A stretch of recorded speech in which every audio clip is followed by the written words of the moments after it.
ഇനി ഞാൻ വന്നിരിക്കുന്നത് വളരെ പെട്ടെന്ന് ചെയ്തെടുക്കാവുന്ന ഒരു റെസിപ്പി ആയിട്ടാണ്. ചോറിൻ്റെ കൂടെ സൈഡ് ഡിഷായിട്ടൊക്കെ കഴിക്കാൻ പറ്റുന്ന നല്ലൊരു റെസിപ്പിയാണ്. അപ്പോൾ ചെയ്തെടുക്കുന്നത് എങ്ങനെയെന്ന് നോക്കി വരാം.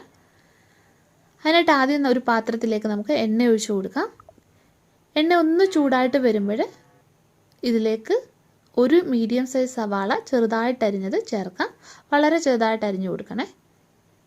പിന്നെ ഒരു പച്ചമുളക് ചെറുതായിട്ട് അരിഞ്ഞത്, കുറച്ച് കറിവേപ്പില അരിഞ്ഞത്. ഇനി ഇതൊന്ന് വഴറ്റിയെടുക്കാവേ. ഈ ഉള്ളി ഒരുപാട് വഴണ്ട് വരണ്ട, ഒന്ന് ട്രാൻസ്പെറൻ്റായി വന്നാൽ മാത്രം മതി. ഈ സമയത്ത് ഇതിലേക്ക് 1/4 ടീസ്പൂണ് മഞ്ഞൾപ്പൊടി ചേർക്കാം. പിന്നെ 1/4 ടീസ്പൂണ് മുളക് പൊടി. ഇനി ഇതിലേക്ക് ഒരു തക്കാളിക്ക് ചെറുതായിട്ട് അരിഞ്ഞത് ചേർക്കാം. ആവശ്യത്തിന് ഉപ്പ്. ഈ തക്കാളിക്ക് നിന്നും വഴണ്ട് വരണേ. ഇനി ഇതിലേക്ക് ഒരു 1/4 ടീസ്പൂണ് കുരുമുളക് പൊടിയും കൂടെ ചേർക്കാം. ഇനി ഈ മസാലയിലേക്ക് നമുക്ക് 4 മുട്ട പൊട്ടിച്ചത് ചേർത്ത് കൊടുക്കാം. ഇനി ഇത് നല്ലോണം ഇളക്കി കൊടുക്കുക. ഈ മുട്ട നല്ലോണം ഡ്രൈ ആയിട്ട് വരുന്നത് വരെ നിങ്ങൾ ഇളക്കി കൊടുക്കുക.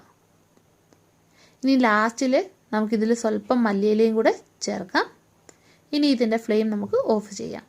അപ്പോൾ നല്ല ടേസ്റ്റി ആയിട്ടുള്ള മുട്ട ബർജി തയ്യാറാക്കി എടുത്തിട്ടുണ്ട്. നിങ്ങൾ ഉറപ്പായിട്ടും ഇതൊന്ന് ചെയ്ത് നോക്കുക. നല്ല ടേസ്റ്റിയാണ്. അപ്പോൾ പിന്നെ വീഡിയോ ഇഷ്ടപ്പെട്ടിരിക്കുകയാണെങ്കിൽ ഒന്ന് ലൈക്ക് ചെയ്യാനും ഷെയർ ചെയ്യാനും മറക്കല്ലേ. വീണ്ടും നമുക്ക് മറ്റൊരു നല്ല റെസിപ്പിയുമായിട്ട് കാണാം.